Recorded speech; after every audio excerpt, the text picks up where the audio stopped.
উদাসীন গ্রন্থকীট কে জানেন? ইউরোপীয় সাত সমুদ্রের নাবিকই বা কাকে বলা হয় আপনারা জানেন? না জানলে আজকে তাদের জন্য এই ভিডিওটি, কারণ আমার এই ইউটিউব চ্যানেলে আজকে সেই টপিকটাই আলোচনা করব যেটি এসএলএসটি পরীক্ষার জন্য ভীষণ ইম্পর্টেন্ট। তো যাক, আর ভনিতা না করেই শুরু করছি।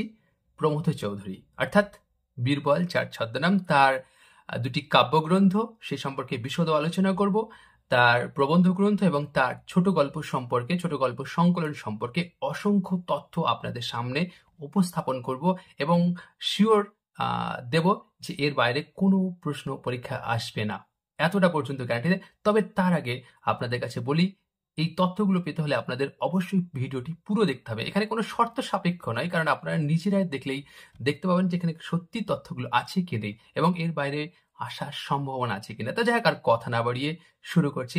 দেখুন, জন্ম ও জন্মস্থান। 1868 খ্রিস্টাব্দের 7 আগস্ট বর্তমান বাংলাদেশের অন্তর্গত যশোর জেলায় প্রমথ চৌধুরী জন্মগ্রহণ করেন। পৈতৃক নিবাস বর্তমান বাংলাদেশের অন্তর্গত পাবনা জেলার চাটমোহর উপজেলার হরিপুর গ্রামে। বংশ পরিচয়: তার পিতা দুর্গাদাস চৌধুরী ছিলেন জমিদার, তার ভাই ও বোনের নাম কুমুদনাথ চৌধুরী ও প্রসন্নময়ী দেবী। বিবাহ 1899 খ্রিস্টাব্দে কবিগুরু রবীন্দ্রনাথ ঠাকুরের অগ্রজ লেখক সত্যেন্দ্রনাথ ঠাকুরের কন্যা ইন্দিরা দেবী চৌধুরানীর সঙ্গে প্রমথ চৌধুরীর বিবাহ বন্ধনে আবদ্ধন। এগুলো খুব যে একটা ইম্পর্টেন্ট তা নয়। এবার আমরা মূল বিষয়ে প্রবেশ করব, যেটা আমাদের পরীক্ষা আসার সম্ভাবনা রয়েছে।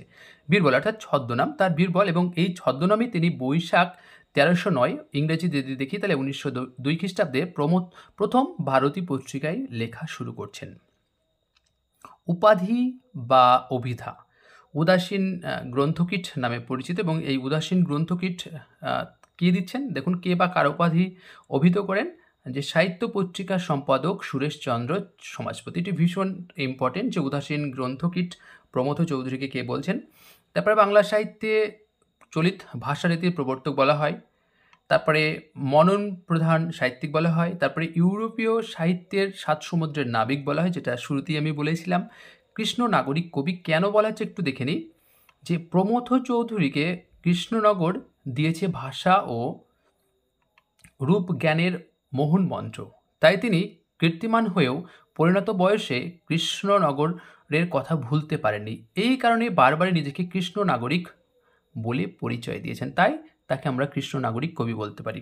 এছাড়া আর কি কি নাম দেখুন, ভারতচন্দ্র কথকবিদ, তারপরে বাঙালি জাতির বিদূষক এবং এই যুগের ভারতচন্দ্র। কে বলছেন এই যুগের ভারতচন্দ্র? বলছেন জীবেন্দ্র সিংহ রায়, তার প্রমথ চৌধুরী বলে যে বইটি আছে সেটিতে। এবার সাহিত্য জগতে আত্মপ্রকাশ বা পদার্পণ।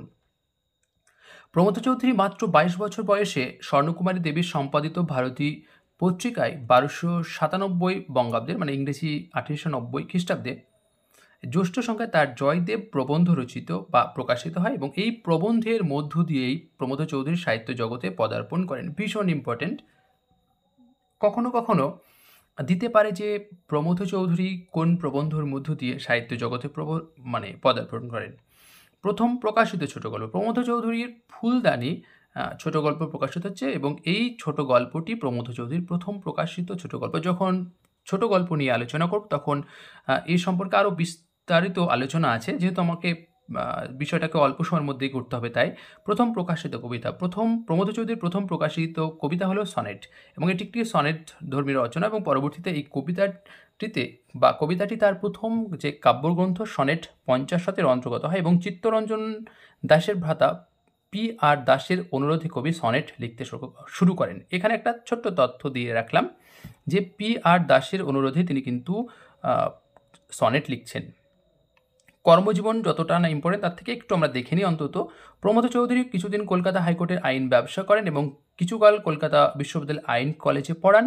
তিনি ঠাকুর এস্টেটের ম্যানেজারও ছিলেন। এছাড়াও তিনি মাসিক সবুজপত্র, বিশ্বভারতী, রূপরীতি এবং অলকা পত্রিকা সম্পাদনা করেন। তাহলে আমরা একটু অন্তত দেখতে পাচ্ছি যে 4টে পত্রিকা তিনি সম্পাদক ছিলেন। এবার যেটা মূল ফোকাস, যেটা আমাদের পরীক্ষা এসে থাকে, সেই বিষয়টা নিয়ে আলোচনা করব। এখানে ভিডিওটি অনেক বড় হবে, কিন্তু আপনারা দেখবেন এবং এত তথ্য আপনারা কোথাও পাবেন না, এটা অন্তত শিওরিটি দিতে পারি। প্রমথ চৌধুরীর সাহিত্যকর্ম। আমরা তার কাব্যগ্রন্থ সম্পর্কে একটু দেখে নেব, যেহেতু দুটো কাব্যগ্রন্থ রয়েছে, সনেট ৫০ এবং এটি কবিতা সংগ্রহ এবং এর প্রকাশকাল দেখুন ২৫শে মার্চ ১৯১৩ সাল। এই গ্রন্থটা সম্পর্কে অনেকগুলো তথ্য আমরা দেখে নেব, যে এটি প্রমথ চৌধুরীর প্রথম প্রকাশিত কাব্যগ্রন্থ। কবিতা বা সনেটের সংখ্যা যেহেতু ৫০টি এবং সনেট ৫০ নামের মধ্যেই পেয়ে যাচ্ছে, মূল্য ৮ আনা, পৃষ্ঠা ৫০টি। প্রথম কবিতা বা সনেটের নাম হচ্ছে সনেট এবং শেষ কবিতা বা সনেটের নাম আত্মকথা। অর্থাৎ এই ৫০টির মধ্যে প্রথম এবং শেষটি আমাদের জানা দরকার বলেই এখানে আলোচনা করলাম। শুধু তাই না, এই কাব্যের কয়েকটি কবিতা হলো কী কী? সনেট, ভাস, জয়দেব, ভর্তৃহরি, চোরকবি, বসন্ত, সেনা, পত্রলেখা, তাজমহল, বার্নার্ড শ, বালিকা বধূ, কাঠালি চাপা, করবী, কাঠমল্লিকা, রজনীগন্ধা, গোলাপ, ধুতুরা ফুল ও আত্মকথা। এখানে এই কয়েকটি বললাম, এবং আপনাদের যদি প্রয়োজন হয় তো আমি পূর্বে দেখবেন শেষের দিকে সবগুলোই আমি রেখেছি, যদি আপনাদের কোনো কাজে লাগে বলে। এবং সনেট ৫০ কাব্যের প্রাসঙ্গিক তথ্যগুলো আমরা একটু দেখে নেব, যে এই কাব্যের সব সনেটটি ফরাসি সনেটের রীতিতে লেখা। এই কাব্যে ধুতুরা ফুল কবিতাটিতে বোদলিয়ারের প্রভাব আছে বলে মনে হয়। এই কাব্যের সঙ্গীত ও রাগরাগিনী সম্পর্কিত সনেট হলো ৩টি, যথা বাহার, গজল ও পূরবী। এই কাব্যে প্রাচীন কাব্যের নায়িকা সম্পর্কিত কবিতা আছে ২টি, যথা বসন্ত সেনা ও পত্রলেখা। তারপরে দেখুন যে বিশ্বরূপ, বিশ্ব ব্যাকরণ ও বিশ্বকোষ সনেট ত্রয়ীতে জীবন সমালোচনা সুর তীব্র ভাষায় রূপায়িত হয়েছে। একদিন, প্রিয়া ও ভুল কবিতা ৩টিকে সাধারণভাবে প্রেমের কবিতা বলা যেতে পারে, অর্থাৎ এই কাব্যের প্রেমের কবিতা। ভাস কবিতাটি বিশেষত্বহীন এবং কবিতাটিতে বিশেষ কোনো বক্তব্য নেই। পরে দেখুন বার্নার্ড শ কবিতাটিতে আইরিশ নাট্যকার জর্জ বার্নার্ড শয়ের বুদ্ধিদীপ্ত জীবন সমালোচনার পদ্ধতি তিনি অনুসরণ করেছিলেন। এই কাব্যের কবিতা সম্পর্কে কবিগুরু রবীন্দ্রনাথ ঠাকুর মন্তব্য কী করছেন, পরীক্ষা কখনো কখনো দিতে পারে, যে বাংলায় এ জাতের কবিতা আমি দেখিনি। অর্থাৎ কার কাব্য সম্পর্কে বলতে পারে রবীন্দ্রনাথ এমন কথা বলেছেন, এবং এর কোনো লাইনটিও ব্যর্থ নয়, কোথাও ফাঁক নেই। এবং এ যেন ইস্পাতের ছুরি। কখনো কখনো পরীক্ষা দিতে পারে যে কার কবিতা সম্পর্কে রবীন্দ্রনাথ মন্তব্য করেছেন ইস্পাতের ছুরি। এবং তিনি ফরাসি কবিদের অনুসরণ করে সনেট রচনা শুরু করেন, এবং অমিয় চক্রবর্তীর কাছে লেখা আর একখানি চিঠিতে তিনি সনেট ৫০ লেখার যে ইতিহাস দিয়েছেন, তা সনেট রচয়িতা প্রমথ চৌধুরীর প্রকৃতি নির্দেশক। কি বলছেন তিনি, যে এখন আমার সনেটের জন্মকথা বলছি। চিত্তরঞ্জন দাশের ভ্রাতা P.R. দাস আমাকে সনেট লিখতে অনুরোধ করেন, অর্থাৎ তার কথা মতোই তিনি লিখছেন। এটা আর বাকিটা পড়লাম না, এটা অতটা প্রয়োজন নেই। এরপর হচ্ছে দ্বিতীয় কাব্য, অর্থাৎ পদচরণ, অর্থাৎ শেষ কাব্যগ্রন্থ তার এটি। ১২ই জুলাই ১৯১৯ এটি প্রমথ চৌধুরীর দ্বিতীয় বা শেষ প্রকাশিত কাব্যগ্রন্থ। উৎসর্গ করছেন কাকে? সত্যেন্দ্রনাথ দত্তকে। কবিতার সংখ্যা কত? বা ৪৪টি, পৃষ্ঠা ৮৪টি, মূল্য ১২ আনা। প্রথম সনেট বা কবিতার নাম হচ্ছে ওং, আর শেষ কবিতা বা সনেটের নাম হচ্ছে কবির সাগর সম্ভাষণ। এবং এই কাব্যের আরও কিছু কবিতা দেখে নিই, যে ওং, তারপরে বিলাতে রবীন্দ্রনাথ, বন্ধুর প্রতি, পূর্ণিমার খেয়াল, দ্য বুক অফ টি, তারপরে সনেট সুন্দরী, বনফুল, চেরি পুষ্প, তারপরে ভালো তোমায় বাসি যখন বলি, দ্বিজেন্দ্রলাল ও কবির সাগর সম্ভাষণ। আমি এখানে চেষ্টা করেছি প্রথম এবং শেষ কবিতাটি রাখতে, এবং মাঝে আরও কিছু কবিতা রেখেছি। যদি আপনাদের মনে হয় যে বাকি কবিতাগুলো কী কী নাম আছে, যে সেগুলো ৮৪টি কবিতা, সবগুলো একেবারে ভিডিও শেষে আপনারা দেখতে পাবেন। পদচরণ কাব্যের প্রাসঙ্গিক তথ্য এক নজরে। প্রমথ চৌধুরী পদচরণ নামক কাব্যগ্রন্থে সনেট, পয়ার, ত্রিপদী, ছড়া, ট্রায়োলেট, তেরো জারিমা ইত্যাদি বিভিন্ন ধরনের কবিতায় বিভিন্ন ধরনের ছন্দ নিয়ে পরীক্ষা নিরীক্ষা করেছেন। সনেট সপ্তক কবিতাগুচ্ছ বাঙালির ভাবাবেগপূর্ণ কাব্যের ব্যঙ্গাত্মক অনুকরণ। আমার সনেট কবিতাটিতে তিনি তার সনেট সমালোচকদের মন্তব্যের কথা উল্লেখ করেছেন। তারপরে ফরাসি ট্রায়োলেট শ্রেণীর ছন্দ প্রমথ চৌধুরী বাংলা কবিতার পরীক্ষা করেছেন, এবং তিনি তার নাম দিয়েছেন তেপাটি। অর্থাৎ যে ট্রায়োলেট ছন্দকে তিনি কি নাম দিচ্ছেন? তেপাটি। দুটি কাব্য মিলে তিনি প্রায় ১০০টি কবিতা রচনা করেছেন। পদচরণের কয়েকটি কবিতা বাদ দিয়ে তিনি প্রায় ৮০টি সনেট লিখেছেন। বিষয়বস্তু হিসাবে সনেট ৫০ সনেটগুলি মোটামুটি ৭টি ভাগে ভাগ করা যায়। কী? যেমন ফুল সম্বন্ধীয় সনেট, দেশি বিদেশি কয়েকজন কবি সাহিত্যিক সম্পর্কিত সনেট, প্রাচীন কাব্যের নায়িকা বিষয়ক সনেট, প্রেম ও আদর্শবাদের ব্যঙ্গাত্মক অনুকরণমূলক সনেট, জীবন সমালোচনা সম্পর্কিত সনেট, আত্মবিশ্লেষণ হবে এটা এখানে দুঃখিত, এবং আত্মপরিচয়মূলক সনেট, এবং কল্পনা সমৃদ্ধ গভীর রসের সনেট। আরেকটি তথ্য দেখে নেব যে সনেট, পঞ্চাশত ও পদচারণ মাত্র দুটি কাব্যগ্রন্থে তার কাব্যচর্চার ফসল সংগৃহীত হয়েছে এবং এই দুটি কাব্যের রচনাকাল 1911 থেকে 1916, অর্থাৎ 40 থেকে 50 বছর বয়সের মধ্যে, অর্থাৎ তিনি 5 বছর ধরেই তিনি মোটামুটি এই কবিতা লিখছেন। এবার আমরা দেখে নেব বাংলা প্রবন্ধ সাহিত্যে প্রমথ চৌধুরীর অবদান। প্রমথ চৌধুরী বাংলা সাহিত্য সমালোচক হিসাবেই সর্বপ্রথম দেখা দেন এবং তিনি যখন MA ক্লাসের ছাত্র তখন জয়দেব এর ওপর একটি সমালোচনা লেখেন। জয়দেবের কবি প্রতিভাকে তিনি খুব উচ্চে স্থান দেন, অর্থাৎ এটুকু অন্তত বুঝতে পারছি যে তিনি যত বড় কবি তত বড় তার সম্পর্কে তিনি বলছেন না। এতে দেশবন্ধু চিত্তরঞ্জন দাস খুব মনক্ষুণ্ণ হয়েছিলেন, কিন্তু কবি অক্ষয় কুমার বড়াল এই তরুণ লেখককে উৎসাহিত করে বলেছিলেন যে এতকাল পরে বাংলায় একটি নূতন লেখকের আবির্ভাব হলো এবং ভারতী পত্রিকার সম্পাদিকা স্বর্ণকুমারী দেবী প্রবন্ধের কিয়দংশ বাদ দিয়ে ছেপেছিলেন এবং পরে পূর্ণাঙ্গ রচনাটি সবুজপত্রে প্রকাশিত হয় এবং এটি তার প্রথম প্রকাশিত প্রবন্ধ, অর্থাৎ প্রবন্ধটির নাম কিন্তু জয়দেব। তার প্রবন্ধ গ্রন্থগুলি সম্পর্কে বিস্তারিত আলোচনা একটু দেখে নিই। তেল নুন লকড়ি, এটির প্রকাশকাল 1906 এবং এটি প্রমথ চৌধুরীর প্রথম প্রকাশিত প্রবন্ধ গ্রন্থ। পরে এটি তার নানা কথা, যেটি পরবর্তীকালে প্রকাশকাল 1919, 13 মে প্রবন্ধ গ্রন্থের অন্তর্ভুক্ত হয় এবং এই প্রবন্ধ গ্রন্থটির পত্রিকায় প্রকাশ কবে হচ্ছে? এই প্রবন্ধ গ্রন্থটি 1312 বঙ্গাব্দের মাঘ ও ফাল্গুন সংখ্যায় ভারতী পত্রিকায় প্রকাশিত হয় এবং এটি যে প্রমথ চৌধুরীর প্রথম প্রকাশিত প্রবন্ধ গ্রন্থ তাতে কোনো সন্দেহ নেই এবং কেউ কেউ অনুমান করছেন এটি 1906 সালে প্রকাশিত হয়েছে।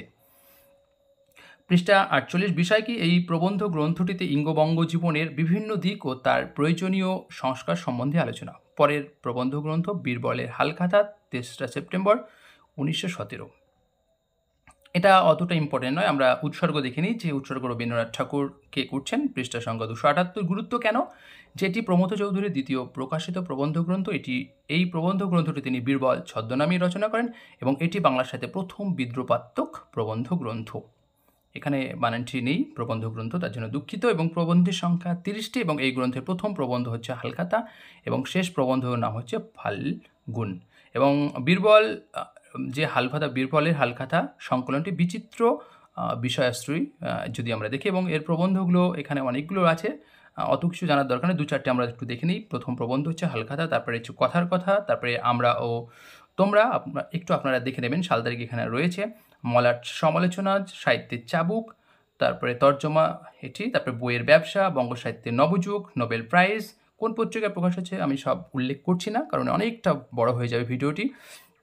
বীরবলের চিঠি, যৌবনে দাও রাজটিকা, এই প্রশ্ন দিতে পারে যে যৌবনে দাও রাজটিকাটি কোন প্রবন্ধ গ্রন্থের অন্তর্গত। কখনো কখনো এরকম দিয়ে থাকে। বর্ষার কথা, কৈফিয়ত, তারপরে চুটকি, নারীর পত্র, এরকম অসংখ্য প্রবন্ধ রয়েছে যেগুলো এখানে দেখতে পাচ্ছেন। শিশু সাহিত্য, সুরের কথা, রূপের কথা, এই বিষয়।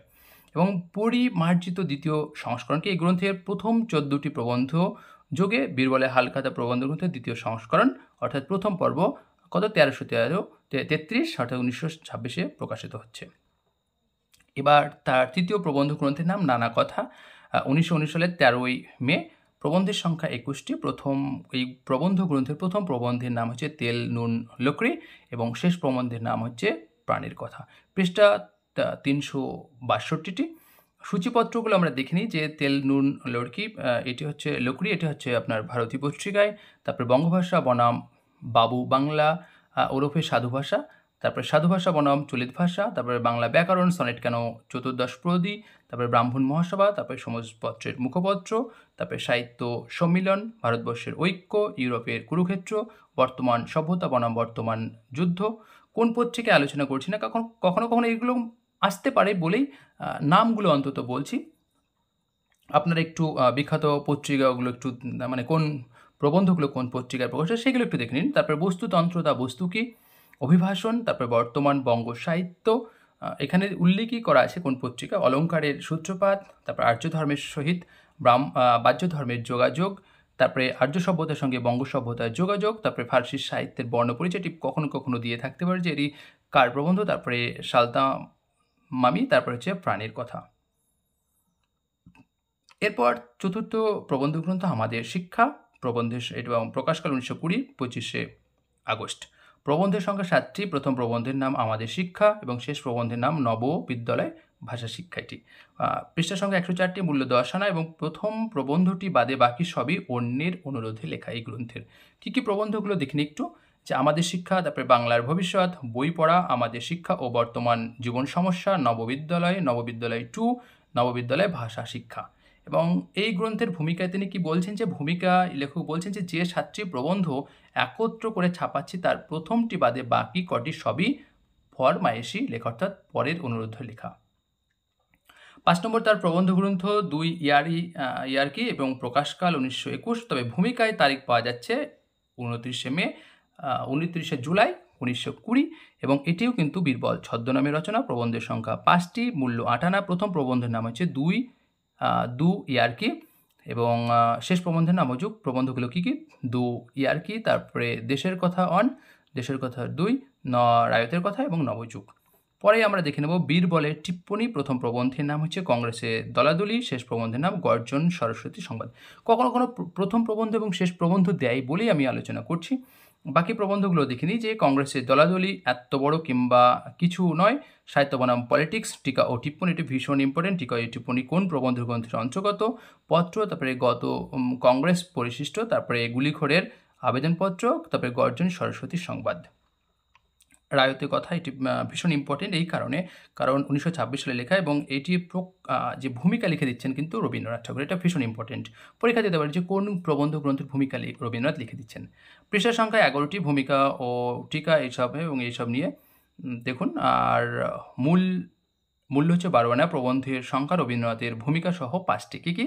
রবীন্দ্রনাথের ভূমিকা, তারপরে গ্রন্থকারের টিকা, তারপরে রাতের কথা, অভিভাষণ, উত্তরবঙ্গ রায়ত, কনফারেন্সের রঙ্গপুর অধিবেশনের সভাপতির অভিভাষণ এবং পত্র। মুখপত্রে রবীন্দ্রনাথ অনেক কথাই বলেছেন, সেইগুলো আমাদের এই মুহূর্তে আপনারা দেখে নিতে পারেন, আপনাদের জন্য ডিসপ্লেতে রয়ে গেল, কিন্তু আর পড়ছি না কারণ অনেকটা বড় হয়ে যায় বলে।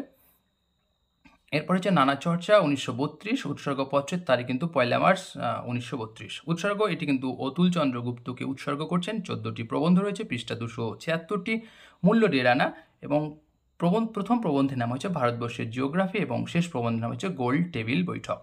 একবার প্রবন্ধগুলো একটু দেখে নিই।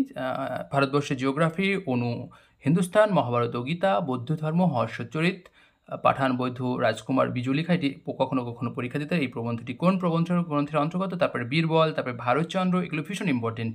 রামমোহন রায়, তারপরে বাঙালি পেট্রিয়টিজম, তারপরে পূর্ব পশ্চিম, তারপরে ইউরোপীয় সভ্যতা বস্তু কী, তারপরে ভারতবর্ষ সভ্য কিনা, আর গোল টেবিল বৈঠক।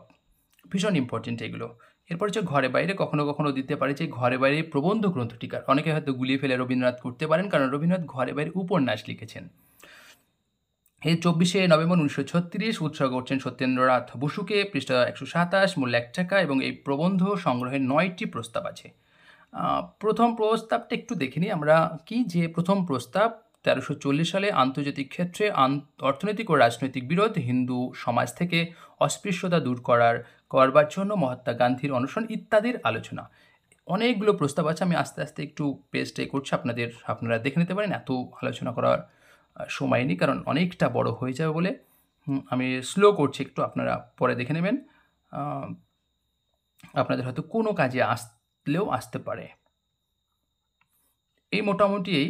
এরপর হচ্ছে 10 নম্বর প্রবন্ধ গ্রন্থ হচ্ছে প্রাচীন হিন্দুস্তান, 1940 সাল, অগ্রহায়ণ 1346। এটি জীবিতকালে প্রকাশিত শেষ প্রবন্ধ গ্রন্থ। ভীষণ ইম্পর্টেন্ট, জীবিতকালে প্রকাশিত শেষ প্রবন্ধ গ্রন্থের নাম কি? এই গ্রন্থটিরও কিন্তু রবীন্দ্রনাথ ভূমিকা লিখে দিচ্ছেন এবং পৃষ্ঠা 117, মূল্য 8 আনা। প্রবন্ধের সংখ্যা কিন্তু কটি? 2টি, অর্থাৎ প্রথম প্রবন্ধ যা সেটা ভূবৃত্তান্ত এবং শেষ প্রবন্ধ হচ্ছে ইতিবৃত্তান্ত। এরপরে বাকি দেখে নিই বঙ্গ সাহিত্যের সংক্ষিপ্ত পরিচয়।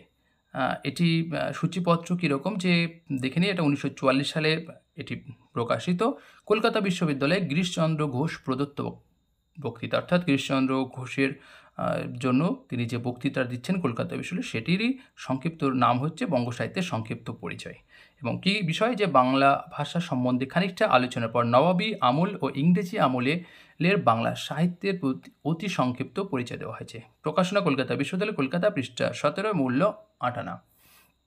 এছাড়া প্রবন্ধ সংগ্রহ, প্রথম 1952 এবং দ্বিতীয় খণ্ড 1953 এবং এটি প্রমথ চৌধুরীর মরণোত্তর প্রকাশিত প্রথম প্রবন্ধ সংকলন গ্রন্থ। 13 নম্বর বই প্রবন্ধ গ্রন্থ কি? প্রাচীন বঙ্গ সাহিত্যে হিন্দু মুসলমান, 1953-তে, এবং এটি প্রমথ চৌধুরী মরণোত্তর প্রকাশিত প্রথম প্রবন্ধ গ্রন্থ এবং প্রকাশনা বিশ্বভারতী গ্রন্থালয়, কলকাতা। প্রমথ চৌধুরীর 5টি প্রমথ চৌধুরীর সাধু ভাষায় লেখা রচনাসমূহ, অর্থাৎ তিনি মোটামুটি 5টি রচনা সাধু ভাষায় লিখেছেন।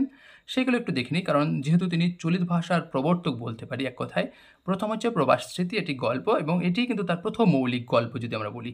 জয়দেব প্রবন্ধ, তারপরে আদিম মানব, তারপরে ফুলদানি, এটি হচ্ছে মেরিমের ফরাসি গল্পের অনুবাদ, আর হচ্ছে টর কয়টো টাসো এবং তাহার সিদ্ধ বেতালে কথোপকথন, এটা হচ্ছে ইতালীয় অনুবাদ। এবার হচ্ছে প্রবন্ধ সম্পর্কিত কয়েকটি তথ্য আমরা একটু জেনে নেব, কারণ এতক্ষণ যে প্রবন্ধ সম্পর্কে পড়লাম তারই বলতে পারেন একটু যেগুলো আসতে পারে। শিক্ষা ও সাহিত্যের সম্পর্ক নিয়ে তিনি বই পড়া প্রবন্ধটিতে আমাদের শিক্ষা সুদীর্ঘ আলোচনা করছেন। তারপরে গুলিখরের আবেদনপত্র ও গর্জন সরস্বতী সংবাদ রচনা দুটি দেশে যখন লর্ড কার্জনের উপদ্রব্য হয় সেই সময় লেখা, এবং প্রথম রচনাটি পত্রাকারে লেখা, অর্থাৎ প্রথম প্রবন্ধটি হচ্ছে গুলিখরের আবেদনপত্র, আর দ্বিতীয় লেখাটি নাটকীয় রীতিতে, অর্থাৎ গর্জন সরস্বতী সংবাদটি, এবং চরিত্র মাত্র দুটি, গর্জন ও সরস্বতী। বীরবলের টিপ্পনী পুস্তিকায় যে 5টি প্রবন্ধ সংকলিত হচ্ছে তাও প্রধানত সমকালীন রাজনৈতিক পরিস্থিতির উপর লেখা। তারপরে রায়তের কথা অর্থনৈতিক প্রবন্ধ, অর্থাৎ পরীক্ষা দিতে পারে যে কি জাতীয় প্রবন্ধ। তারপরে দু ইয়ার্কি বইটি রোলার্ট অ্যাক্ট ও মন্টেগু চেমসফোর্ডের শাসন সংস্কারের পটভূমিকায় লেখা। তারপরে দেশের কথা 1, অর্থাৎ প্রবন্ধটিতে মন্টেগু সাহেবের ভারতবর্ষে পদার্পণের পরে ভারতীয় নেতাদের মনে যে প্রতিক্রিয়া সৃষ্টি হয়েছিল তারই কৌতুককর বর্ণনা করেছেন। তারপরে বাঙালি পেট্রিয়টিজম প্রবন্ধটি পত্রাকারে রচিত হয়েছে। তারপরে ইউরোপীয় সভ্যতা কি, এটি নানা চর্চা প্রবন্ধ গ্রন্থের অন্তর্গত। এই প্রবন্ধটিতে প্রমথ চৌধুরী জার্মান অধ্যাপক ডক্টর হাসের হোয়াট ইজ ইউরোপ সিভিলাইজেশন গ্রন্থটির সমালোচনা করে সমত প্রতিষ্ঠিত করবার চেষ্টা করেছেন। তারপরে হচ্ছে নূতন ও পুরাতন, এটা নানা কথা প্রবন্ধ, এটিও প্রধানত প্রতিবাদমূলক প্রবন্ধ, কারণ বিপিনচন্দ্র পালের নূতন পুরাতনে, যেটি নারায়ণ পত্রিকায় প্রকাশিত হয়েছে অগ্রহায়ণ 1321 সালে, প্রবন্ধের প্রতিবাদ স্বরূপ প্রবন্ধটি লিখছেন, অর্থাৎ কোন প্রবন্ধটি লিখছেন? নূতন ও পুরাতন। এবং উইলিয়াম আর্চার ভারতবর্ষকে সব অসভ্যদের মধ্যে সবচেয়ে সভ্য এবং সব সভ্যদের মধ্যে সবচেয়ে অসভ্য আখ্যা দিয়েছিলেন। এবং প্রমথ চৌধুরী কী করছেন? মহাশয় আর্চার সাহেবের এই মত নিয়ে নানা শ্লেষাত্মক কথা বলেছেন, এবং তারই প্রতিশ্রুতি কি বলতে পারি প্রতিফলন ভারতবর্ষের সভ্য কিনা প্রবন্ধে। তারপরে যৌবনে দাও রাজটিকা প্রবন্ধটিতে চিরন্তন যৌবনের প্রতিধ্বনি উচ্চারিত হয়েছে, এবং প্রবন্ধটির নামকরণ করা হয়েছে কবি সত্যেন্দ্রনাথ দত্তের একটি কবিতার চরণাংশ নিয়ে। ভীষণ ইম্পর্টেন্ট যে কোন প্রবন্ধের টি সত্যেন্দ্রনাথ দত্তের রচনা বা কবিতার চরণ থেকে নেওয়া হয়েছে। তারপরে শ্রীযুক্ত রাধাকমল মুখোপাধ্যায় রবীন্দ্রবাবুর বাস্তব নামক প্রবন্ধের প্রতিবাদে একটি প্রবন্ধ লেখেন, এবং সেই প্রবন্ধের প্রতিবাদ স্বরূপ কিন্তু বস্তুতন্ত্রতা বস্তু কি প্রবন্ধটি লিখছেন কে? এই প্রমথ চৌধুরী। তারপরে প্যারাডক্সিক্যাল প্রবন্ধের অন্যতম উদাহরণ হচ্ছে বর্ষার কথা। তারপরে সাহিত্যের চাবুক প্রবন্ধে আনন্দবিদয় নামক প্যারাডির অভিনয় সংক্রান্ত গোলযোগের ও রবীন্দ্রনাথের বিরুদ্ধে দ্বিজেন্দ্রলালের নীতিগত বিদ্রোহের আলোচনা। মোটামুটি এটা একটি বিতর্কিত প্রবন্ধেরই উত্তর। সাহিত্যের চাবুক, যেটি বীরবলের হালখাতা প্রবন্ধের অন্তর্গত, ও চিত্রঙ্গদা প্রবন্ধ দুটি প্রধানত রবীন্দ্র দ্বিজেন্দ্র বিরোধ পর্বের পটভূমিতে লেখা। এবং লাস্ট দেখুন, চিত্রঙ্গদা প্রবন্ধে দ্বিজেন্দ্রলাল রবীন্দ্রনাথ ঠাকুর রচিত চিত্রঙ্গদা কাব্যনাট্যের বিরুদ্ধে দুর্নীতির অভিযোগ আনেন, কিন্তু টমসন সাহেবকৃত চিত্রঙ্গদা কাব্যের দোষগুণ বিচার করা এই প্রবন্ধের উদ্দেশ্য। অর্থাৎ টমসন সাহেব যে চিত্রঙ্গদাকে নিয়ে যে সব কথা বলেছিলেন তারই প্রতিবাদ স্বরূপ বলতে পারি এই চিত্রঙ্গদা প্রবন্ধ লিখছেন প্রমথ চৌধুরী। অন্যান্য প্রমথ চৌধুরীর অগ্রন্থিত প্রবন্ধ অভিভাষণ দিল্লি প্রবাসী সাহিত্য সম্মেলনে প্রদত্ত, এখানে এটি আর সাধুভাষায় লেখা। আরেকটা হচ্ছে নবসাহিত্যের আগমন, এটি মাসিক বসুমতী পত্রিকায় বীরবল ছদ্মনামে লিখছেন। এবং খিদিরপুর সারস্বত সম্মেলন, এটি অলকা পত্রিকায় প্রকাশিত। নিয়তিবাদের নব্য প্রতিবাদ বিচিত্রা পত্রিকায় বীরবল ছদ্মনামে লেখা। এগুলো হচ্ছে তার অগ্রন্থিত দিকগুলো বই আকারে প্রকাশিত হয়ে পরবর্তীকালে পাওয়া গেছে। তিনি কিন্তু কিছু ইংরাজি গ্রন্থ অনুবাদ করছেন। দেখুন ইংরাজি গ্রন্থ বা অনুবাদ গ্রন্থ কীরকম? The story of Bengali literature, এটি 15 আগস্ট 1917। কী হচ্ছে? Paper read at the summer meeting at Darjeeling on the 14 June 1917। আর পৃষ্ঠা সংখ্যা 17টি। টেলস অফ ফোর ফ্রেন্ডস, এটা 1944 খ্রিস্টাব্দে জুন মাসে টেলস ফোর ফ্রেন্ডস নামে 4 ইয়ারি কথার ইংরেজি অনুবাদ প্রকাশিত হচ্ছে এবং অনুবাদক ছিলেন কিন্তু শ্রীমতী ইন্দিরা দেবী চৌধুরানী। তার একটি আত্মজীবনীমূলক গ্রন্থ পাচ্ছি, আত্মকথা এবং আত্মজীবনীর প্রথম পর্ব। সাল তারিখ আপনারা দেখে নিতে পারেন এবং এটি উৎসর্গ করছেন অতুল চন্দ্র গুপ্ত মহাশয়কে। কত পৃষ্ঠা কী এসব দেখে নিতে পারেন। তবে সূচিপত্রতে কি দেখা যাচ্ছে যে জন্ম থেকে বিলাত গমন পর্যন্ত আত্মকথা এতে আলোচিত হয়েছে, যেগুলো অতটা প্রয়োজন নেই। প্রমোদ চৌধুরীর যুগ্ম রচনা, তিনি একটি বই লিখছেন যেটা যুগ্মভাবে লিখছেন, যেমন হিন্দু সঙ্গীত এটি, এবং এটি প্রকাশ দেখুন বৈশাখ 1352, এবং সেই গ্রন্থে প্রমোদ চৌধুরী কী লিখছেন সেটা শুধু লিখছেন যে হিন্দু সঙ্গীত এবং সুরের কথা এটি। বাকি প্রমোদ চৌধুরী কিছু কিছু গ্রন্থ যেটা পুস্তিকাকারে প্রকাশিত হয়েছে সরাসরি, যেমন সেকালের গল্প, তারপরে নীল রোহিতের আদি প্রেম, তারপরে ট্র্যাজেডি সূত্রপাত ও দুই না এক। এবার আমরা প্রমোদ চৌধুরীর গল্পগ্রন্থ ও গল্প সংকলন গ্রন্থ সম্পর্কে জেনে নেব, অর্থাৎ গল্পকার হিসাবে সাহিত্যে পদার্পণ। সুরেশ সমাজপতি সম্পাদিত, বা সুরেশচন্দ্র সমাজপতি আসলে হবে, সম্পাদিত সাহিত্য পত্রিকায় প্রকাশিত ফুলদানি গল্পটি একটি ফরাসি গল্পের অনুবাদ, এবং এই অনুবাদের মাধ্যমে গল্পকার হিসাবে সাহিত্যে পদার্পণ করছেন। এবং প্রমোদ চৌধুরী এই ফুলদানি তর্জমাটিকে নিয়ে রবীন্দ্রনাথ ঠাকুর সাধনা পত্রিকায় তীব্র সমালোচনা করেছেন। পরীক্ষা আসতে পারে যে প্রমোদ চৌধুরীর কোন গল্পটি নিয়ে রবীন্দ্রনাথ সাধনা পত্রিকায় সমালোচনা করছেন, এবং এখানে রবীন্দ্রনাথ ঠাকুরের আপত্তির কারণ ছিল প্রথমত লেখাটি কাঁচা, এবং এই ধরনের গল্প বাংলা সাহিত্যের অন্তর্ভুক্ত হওয়া অনুচিত, অর্থাৎ তিনি পুরোটা অস্বীকার করছেন। তো যাই হোক, আমরা তার গল্পকার হিসাবে তার পদার্পণ জানলাম এবং তার গল্পগুলো সম্পর্কে বা গল্পগ্রন্থ সম্পর্কে একটু বিস্তারিত জেনে নেব। দেখুন, 4 ইয়ারি কথা, এটি প্রমোদ চৌধুরী এবং প্রকাশকাল কত জানুয়ারি 1916, এবং এটি প্রমোদ চৌধুরীর প্রথম প্রকাশিত গল্পগ্রন্থ। পত্রিকায় প্রকাশ। গল্পগ্রন্থটি চৈত্র 1322 থেকে জ্যৈষ্ঠ 1323 বঙ্গাব্দে সবুজপত্র পত্রিকায় ধারাবাহিকভাবে প্রকাশিত হয়, এবং উৎসর্গ কাকে, যে ইন্দিরা দেবী চৌধুরানীকে অর্থাৎ তার স্ত্রীকে, এবং পৃষ্ঠা 97টি, এবং সূচিপত্র গল্পের সংখ্যা 4টি, যেমন সেনের কথা, সীতেশের কথা, সোমনাথের কথা এবং আমার কথা। প্রথম গল্পের নাম সেনের কথা এবং শেষ গল্পের নাম আমার কথা। প্রাসঙ্গিক তত্ত্ব, অর্থাৎ এই গ্রন্থের প্রাসঙ্গিক তত্ত্ব একটু দেখে নিই, যে 4 ইয়ারি কথা প্রথম গল্প সেনের কথা আগাগোড়া যেন একটি ফ্যান্টাসি। দ্বিতীয় গল্প সীতেশের কথায় লেখকের অম্লমধুর শ্লেষের সুর প্রথম থেকে লক্ষ্য করা যায়। তৃতীয় গল্প সোমনাথের কথার ভূমিকা ও উপসংহার 2 দীর্ঘ, মূল গল্পটি অন্য গল্পগুলির চেয়ে শাখা জটিল। চতুর্থ গল্পটির নাম আমার কথা। 4 ইয়ারি কথার পাঠকের কাছে মার্কিন লেখক অলিভার ওল্ডেড হোমসের autocrat of the breakfast table এর কথা মনে পড়ে, অর্থাৎ এই গল্পের একটা প্রভাব যেন রয়েছে মনে হচ্ছে। আর 4 ইয়ারি কথা সবুজপত্রে প্রকাশিত এবং প্রমোদ চৌধুরীর মৌলিক রচনা সূত্রপাত হয় এখানে, এবং এটি প্রথম গল্প। এটি পড়ে রবীন্দ্রনাথ ঠাকুর প্রমোদ চৌধুরীকে লিখছেন, কি লিখছেন, যে তুমি যখন প্রথম গণ্ডি পেরিয়েছ তখন আর গল্প লেখায় তোমাকে ঠেকিয়ে রাখা যাবে না। এখন থেকে তোমার এই এক বহু হবার পথে চলল। এটি বীরবল ও সাহিত্য, বাংলা সাহিত্য বলে যে বই, লেখক অরুণ কুমার মুখোপাধ্যায়, এই পুরোটা এখান থেকে নেওয়া। এবং 4 ইয়ারি কথার প্রথম নায়িকা কিন্তু পাগল, দ্বিতীয়টি চোর, তৃতীয়টি জুয়ারচর এবং চতুর্থটি হচ্ছে ভূত। এবং এই 4 ইয়ারি সম্পর্কে বিভিন্ন বিখ্যাত ব্যক্তিরা কিছু মন্তব্য করছে, একটু দেখে নিই। কথকবিদ অন্নদেব শঙ্কর রায় 4 ইয়ারি কথা বলছেন কি, যে ইচ্ছা করলেই আর একখানা 4 ইয়ারি লেখা যায় না। আর 4 ইয়ারি সম্পর্কে রবীন্দ্রনাথ লিখছে যে এখন মনে হচ্ছে তোমার গল্পগুলো উল্টো দিক দিয়ে শুরু হলে ভালো হতো, তোমার শেষ গল্পটা সবচেয়ে হিউম্যান। তার দ্বিতীয় গল্প সংকলন কি দেখি, আহুতি 1919 সালে প্রকাশিত। এটি তার দ্বিতীয় প্রকাশিত গল্পগ্রন্থ। গল্পের সংখ্যা 5টি। এটি শরৎচন্দ্র চট্টোপাধ্যায়কে উৎসর্গ করছেন। পৃষ্ঠার সংখ্যা 199, মূল্য 1 টাকা 4 আনা। গল্পের সূচি এবং প্রকাশকাল দেখুন, আহুতি এটি হচ্ছে সবুজপত্র পত্রিকায় প্রকাশিত হচ্ছে কবে, 1323। বড়বাবুর বড়দিন, এটি সবুজপত্র, ভাদ্র 1323, 4টি পরিচ্ছেদে বিভক্ত গল্পটি।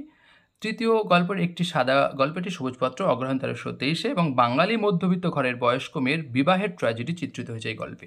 তারপরে ফরমেসি গল্পটি সবুজপত্র, চৈত্র 1324, আর রাম ও শ্যাম এটি সবুজপত্র, কার্তিক, অগ্রহায়ণ 1325। এবং প্রথম গল্প হচ্ছে আহুতি এবং শেষ গল্প নাম রাম ও শ্যাম। পরে গল্পগ্রন্থ নীললোহিত, এটা 1932 খ্রিস্টাব্দ, এবং বাংলা কি মাসিক বসুমতী, আশ্বিন 1339। সূচিপত্র কি, নীললোহিত, নীললোহিতের সৌরাষ্ট্রলীলা, নীললোহিতের স্বয়ংবর, অদৃষ্ট, সম্পাদক ও বন্ধু, গল্প লেখা, পূজার বলি, সহযাত্রী, তারপরে ঝাপান খেলা, দিদিমার গল্প, ভূতের গল্প। এটা হচ্ছে সূচিপত্র। এটা কটা গল্প রয়েছে, 11টি, এবং উৎসর্গ কাকে, যে ধৈর্যটি প্রসাদ মুখোপাধ্যায়কে। পৃষ্ঠা 131, মূল্য 1 টাকা। প্রথম গল্প নীললোহিত এবং শেষ গল্প হচ্ছে ভূতের গল্প। আপনাদের সুবিধার্থে আপনারা দেখতে পাচ্ছেন। এরপর হচ্ছে নীললোহিতের আদি প্রেম, 22শে আগস্ট 1934। যদি বঙ্গাব্দ দেখি তাহলে 1341। এই গ্রন্থটি উৎসর্গ করছেন কিরণ শঙ্কর রায়কে উৎসর্গ করছেন। গল্পের সংখ্যা 6টি এবং পৃষ্ঠা 105, মূল্য 1 টাকা। সূচিপত্রকে নীললোহিতের আদি প্রেম, 6 ফাল্গুন 1339 বঙ্গাব্দে প্রকাশিত হচ্ছে। তারপরে ট্র্যাজেডির সূত্রপাত, অবনীভূষণের সাধনা ও সিদ্ধি, তারপরে অ্যাডভেঞ্চার স্থলে, তারপরে অ্যাডভেঞ্চার জলে এবং ভাববার কথা। প্রথম গল্প কিন্তু নীললোহিতের আদি প্রেম, শেষ গল্প হচ্ছে ভাববার কথা। এরপর 5 নম্বর গল্পগ্রন্থ ঘোষালের ত্রিকথা। এটি মুখপত্রের তারিখ পাচ্ছি 28শে সেপ্টেম্বর 1937 আর উৎসর্গপত্রের তারিখ পাচ্ছি 30শে সেপ্টেম্বর 1937। সূচিপত্র কি, অর্থাৎ গল্পের সংখ্যা কিন্তু 3টি। কী একটা হচ্ছে ফরমাইশি গল্প, তারপরে হচ্ছে ঘোষালের হিয়ালি যেটি বিচিত্রা পত্রিকায় প্রকাশিত হচ্ছে। বিচিত্রা মানে বিচিত্রা পত্রিকা, আর বিনাবাই মানে হচ্ছে ভারতবর্ষ পত্রিকায় প্রকাশিত হচ্ছে। প্রথম গল্প হচ্ছে ফরমাইশি গল্প আর শেষ গল্পের নাম হচ্ছে বিনাবাই। উৎসর্গ হচ্ছে সোমনাথ মৈত্রকে উৎসর্গ করছেন। পৃষ্ঠা 39 আর মূল্য হচ্ছে 5 টাকা।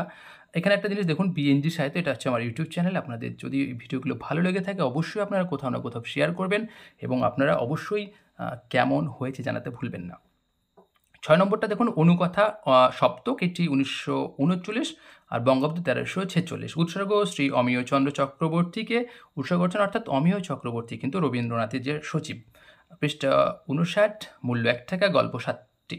কী গল্প, মন্ত্র শক্তি, জগ, তারপরে ঝোট্টন ও লোট্টন, তারপরে মেরি ক্রিসমাস, তারপরে হচ্ছে ফার্স্ট ক্লাস ভূত, তারপরে গল্প স্বল্প প্রগতি রহস্য। প্রথম গল্পের নাম হচ্ছে মন্ত্রশক্তি আর শেষ গল্পের নাম হচ্ছে প্রগতি রহস্য।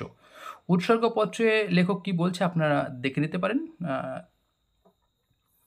এরপর হচ্ছে 7 নম্বর গল্প সংগ্রহ, এটি হচ্ছে 6 সেপ্টেম্বর 1941, প্রথম প্রকাশ 20 ভাদ্র 1348। এটি প্রমথ চৌধুরী প্রকাশিত শেষ গল্প সংকলন। উৎসর্গ হচ্ছে কালী প্রসাদ চৌধুরীকে। আর এই গ্রন্থের প্রথম গল্প এবং শেষ গল্পের নাম হচ্ছে প্রথম গল্প প্রবাস স্মৃতি এবং শেষ গল্প হচ্ছে সত্য কি স্বপ্ন। তারপরে গল্প সংগ্রহ, এটি 6 সেপ্টেম্বর 1941। যদি বঙ্গাব্দ দেখি তাহলে প্রথম প্রকাশ 20 ভাদ্র 1348। এটি প্রমথ চৌধুরী প্রকাশিত শেষ প্রকাশিত গল্প সংকলন। গল্প সংখ্যা 46টি এবং এই গল্প সংখ্যা গল্পগুলোর নাম কিন্তু পরে আমি আলোচনা করেছি। উৎসর্গ, এটি হচ্ছে কালীপ্রসাদ চৌধুরী মহাশয়কে এবং এই গল্প গ্রন্থের প্রথম এবং শেষ গল্পের নাম হচ্ছে প্রবাস স্মৃতি ও স্বল্প সংখ্যক, আমি যেটা পূর্বে বললাম। আর একইভাবে আলোচনা করছি না। দেখুন কী লেখা আছে, বিশেষ দ্রষ্টব্য, গল্পগুলি সম্পর্কে শেষের দিকে বিস্তৃত আলোচনা করা আছে। ইন্টারেস্ট হলে দেখে নিতে পারেন এবং অন্যান্যগুলোও আলোচনা করা হয়েছে, আপনাদের পূর্বে জানিয়েছি। পদচারণ, তারপরে সনেট 50 এবং সেগুলো। তো যাই হোক, সনেট এবং অন্যান্য রচনা দেখুন, অন্যান্য গ্রন্থ সেগুলি কি প্রমথ চৌধুরীর গ্রন্থ বলে, সেটা প্রকাশ হচ্ছে 1930। সনেট 50 ও অন্যান্য কবিতা, এটি কবে প্রকাশিত হচ্ছে, 7 আশ্বিন 1883 শকাব্দ হবে। এবং এই সংকলনের সনেট 50 ও পদচারণ ছাড়াও 10টি গ্রন্থাগারে অপ্রকাশিত কবিতা, নাটিকা ও গান যুক্ত হয়েছে। পরে আরেকটি পত্রাবলী ধর্ম ও বিজ্ঞান, এটি 1 অক্টোবর 1931। আর বারোয়ারি, তিনি একটি বারোয়ারি উপন্যাস লিখেছেন, অর্থাৎ 12 জন মিলে যে উপন্যাস, এটি ভারতী পত্রিকায় তিনি মাসিক পত্রিকার উদ্যোগে গ্রন্থ লেখা শুরু করছেন এবং প্রমথ চৌধুরীর 33 থেকে 36 পরিচ্ছেদ লিখে গ্রন্থটি তিনি সমাপ্ত করছেন। এছাড়া তার কিছু কিছু আমরা গ্রন্থ পাচ্ছি যেগুলো পুস্তিকায় স্থান পেতে পারে, যেমন সেকালে গল্প, 1 আষাঢ় 1339। এগুলো অতটা ইম্পর্টেন্স নয় বলে এতটা আমি গুরুত্ব দিচ্ছি না। নীললোহিতের আদি প্রেম 6 ফাল্গুন 1339। ট্র্যাজেডি সূত্রপাত 31 ভাদ্র 1340। আরেকটি হচ্ছে 2 নায়ক বৈশাখ 1351। যেটা ইম্পর্টেন্ট, সম্পাদক, তিনি সম্পাদনা তিনি অলরেডি কিন্তু 4টে পত্রিকা সম্পাদনা করেছেন। সে সম্পর্কে আমি শুধু সবুজপত্র সম্পর্কে বিস্তারিত বা তার সাহিত্য সম্পাদক হিসাবে বিস্তারিত আরেকটি ভিডিও বানাবো, যেখানে অসংখ্য তথ্য থাকবে। এখানে না জানালে নয় এমন তথ্যগুলো এখানে রেখেছে যেগুলো হয়তো পরীক্ষায় আসতে পারে। যেমন সবুজপত্র প্রথম পর্যায়ে দেখুন, বাংলা 1321 সাল, সম্পাদক হিসেবে 25শে বৈশাখ, ইংরেজি 1914 সালের 8ই মে। পত্রিকার নাম কিন্তু সবুজপত্র, তিনি পত্রিকার সম্পাদক এবং সম্পাদক। এই সবুজপত্র কিন্তু দেখুন প্রচ্ছদটি কে এঁকেছেন, নন্দদুলাল বসু, অর্থাৎ নন্দলাল বসু, তিনি কিন্তু নন্দদুলাল বসু তিনি এইটি কিন্তু আঁকছেন। আর সম্পাদক ছিলেন শ্রী প্রমথনাথ চৌধুরী। আমরা যদি পুরো নামটা দেখি, সবুজপত্র গোষ্ঠীর লেখক গোষ্ঠী কারা ছিলেন, সবুজপত্র সাহিত্য পত্রিকা একটি বিশিষ্ট গোষ্ঠী ছিল এবং বিশিষ্ট বিজ্ঞানী সত্যেন্দ্রনাথ দত্ত এবং তার বন্ধু সুধীন্দ্রচন্দ্র সিনহা ছিলেন। এছাড়া কারা কারা ছিলেন, যে অতুল চন্দ্র গুপ্ত, কিরণ শঙ্কর রায়, ধৈর্যজ্যোতি প্রসাদ মুখোপাধ্যায়, সুনীতি কুমার চট্টোপাধ্যায়, বরদাচরণ গুপ্ত ও সোমনাথ মৈত্র, এবং সব মিলে মোটামুটি 10-12 জন ছিলেন। সবুজপত্র যখন প্রকাশিত হয়েছিল তখন কিন্তু বিরোধী পত্রিকা তৈরি হয়েছিল এবং 1914 সালে কিন্তু এই নারায়ণ পত্রিকা, যেটি চিত্তরঞ্জন দাশের সম্পাদনায় প্রকাশিত হয়েছিল, আপনারা অনেকেই জানেন। কোন কোন পত্রিকা বিরোধিতা করেছিল? মানসী, নারায়ণ, মানসী ও মর্মবাণী, এটি একসঙ্গে, এবং এইগুলো হচ্ছে ওর বিরোধিতা করেছিল। তবে এখানে আরেকটা জিনিস জানিয়ে রাখি যে সবুজপত্র পত্রিকা রবীন্দ্রনাথ কিন্তু দুটো উপন্যাস প্রকাশিত হয়েছিল, একটা হচ্ছে চতুরঙ্গ আর একটা হচ্ছে ঘরে বাইরে। এছাড়া প্রমোদ চৌধুরী আর কোন কোন পত্রিকার সম্পাদনা করছে সেগুলো দেখুন। বিশ্বভারতীতে তিনি শ্রাবণ 1349 থেকে আষাঢ় 1350 এই সময়ের মধ্যে বিশ্বভারতীতে সম্পাদনা করছেন। রূপ ও রীতি কার্তিক 1347 থেকে শ্রাবণ 1349 এই সময়ের মধ্যে, আর অলকা পত্রিকা। তারপরে ফরাসি সনেট্রিটি, ট্রিওলেট, তারপরে তেরজরিমা ইত্যাদি বিদেশি কাব্য বন্ধ বাংলা কাব্যে তিনি প্রথম প্রবর্তন করছেন। তার আগে ছিল না। প্রমথ চৌধুরীর আত্মজীবনীমূলক প্রবন্ধ গ্রন্থের নাম হচ্ছে আত্মকথা, যেটি 1946 সালে প্রকাশিত। তার সাহিত্য বিষয়ক প্রবন্ধের নাম বঙ্গসাহিত্যে নবযুগ, বর্তমান বঙ্গসাহিত্য, বই পড়া, রামমোহন রায়, বীরবল, ভারতচন্দ্র, সাহিত্যে খেলা, এত কিছু। তারপরে হচ্ছে বীরবলের কল্পনাপ্রবণ মনের পরিচয় পাওয়া যায় কোন কোন প্রবন্ধে? দেখুন, বর্ষা, ফাল্গুন, বর্ষার দিন, প্রাণের কথা, সুরের কথা ইত্যাদি প্রবন্ধগুলিতে। তার ভাষা বিষয়ক প্রবন্ধের নাম হচ্ছে সাধু ভাষা বনাম চলিত ভাষা, আমাদের ভাষা সংকট। তার সমাজবিজ্ঞান বিষয়ক প্রবন্ধ পাচ্ছি, সেটা হচ্ছে তিল নুন লকড়ি, বর্তমান সভ্যতা বনাম বর্তমান যুদ্ধ, তার বাঙালি পেট্রিয়টিজম ইত্যাদি। তিনি তার আত্মকথা নিজেকে কৃষ্ণ নাগরিক বলে দাবি করছেন। কখনো কোনো পরীক্ষা আসতে পারে কোন কবিকে আমরা বা কোন সাহিত্যিককে আমরা কৃষ্ণ নাগরিক কবি বলি। তারপরে হচ্ছে ভারতচন্দ্রের, তিনি যে একজন রসজ্ঞ পাঠক তার প্রমাণ ভারতচন্দ্র থেকে এত বেশি উদ্ধৃতি সম্ভবত আর কোনো লেখকের রচনায় নেই। তারপরে তিনি ছিলেন বাংলা সাহিত্যে ইতালীয় সনেটের প্রবর্তক। তারপরে সবুজপত্র পত্রিকা প্রকাশের আগে তার মাত্র কয়েকটি রচনা সাময়িক পত্রিকার অভ্যন্তরে আত্মগোপন করেছিল। একমাত্র বই আকারে বেরিয়েছিল সনেট 50, ভীষণ ইম্পর্টেন্ট। মোটামুটি তারপরে দেখুন, চৌধুরী দম্পতি অর্থাৎ ইন্দিরা দেবী চৌধুরানী এবং প্রমথ চৌধুরীকে বলা হয় চৌধুরী দম্পতির সম্পর্কে বলা হয় বেঙ্গলস মোস্ট ডিসটিংগুইশড কাপেল। তারপরে চারিয়ারি কথার স্টাইল ভাস্কর্যধর্মী আর ঘরে বাড়ির স্টাইল গীতিস্পন্দী। তারপরে 1322 বঙ্গাব্দের মাঘ সংখ্যায় মানসী পত্রিকার অগ্রহায়ণ সংখ্যায় সবুজপত্র সাময়িক পত্রিকায় প্রকাশিত প্রমথ চৌধুরীর অলঙ্কারের সূত্রপাত নামক প্রবন্ধটির একটি সমালোচনা বের হয়। তার প্রমথ চৌধুরীকে মনন প্রধান সাহিত্যিক বলা হয়। তারপরে নীললোহিত ও ঘোষাল চরিত্র দুটি প্রমথ চৌধুরীর অনবদ্য চরিত্র সৃষ্টি। তারপরে পাশ্চাত্য সাহিত্যের সঙ্গে তার যাদের পরিচয় আছে তাদের মধ্যে কেউ কেউ প্রমথ চৌধুরীকে ইংরেজি সাহিত্যের জি.কে. চেস্টারটন ও ফরাসি সাহিত্যের মন্টেইনেভ এর সঙ্গে তুলনা করে থাকেন। এটা পরীক্ষা আসতে পারে যে প্রমথ চৌধুরীকে কোন ইংরাজি সাহিত্যিকের সঙ্গে তুলনা করা হয়, চেস্টারটন, আর কোন ফরাসি সাহিত্যিক, তার হচ্ছে মন্টেইনেভ। বীরবলী রচনানীতির প্রভাব পড়েছে এমন কয়েকজন আধুনিক সাহিত্যিক হলেন অন্নদাশ শঙ্কর রায়, ধৈর্যজ্যোতি প্রসাদ মুখোপাধ্যায়, সুধীন্দ্রনাথ দত্ত, সঞ্জয় ভট্টাচার্য, সৈয়দ মুস্তফা আলী।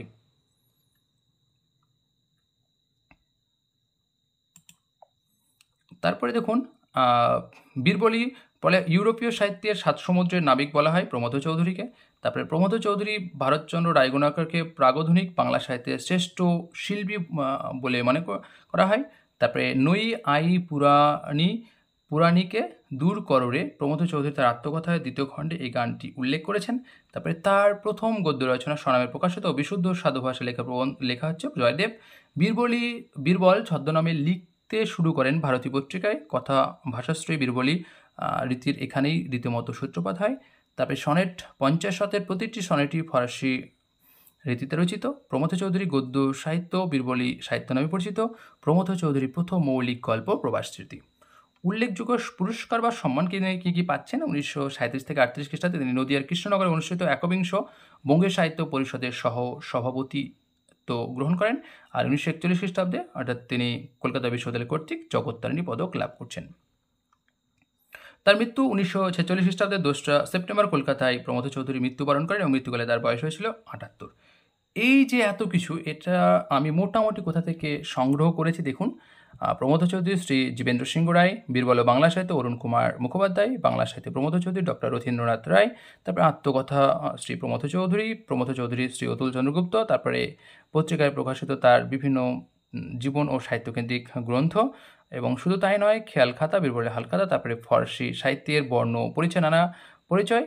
এছাড়া যেটা আপনাদের জানিয়ে রাখি সেটা হচ্ছে আমাদের যে বই বাংলা সাহিত্যিক চরিতমালা, আমাদের 3 বন্ধুর বই, এবং সেই বইয়ে অনেকটা এখান থেকে নেওয়া হয়েছে এবং আপনারা চাইলে আমাদের বইটি দেখতে পারেন এবং আমি চেষ্টা করেছি এখানে ছোট আকারে আলোচনা, কিন্তু আমাদের বইয়ে আরও হিউজ তথ্য আছে, আপনারা দেখতে পারেন আমাদের 3 বন্ধুর লেখা বই।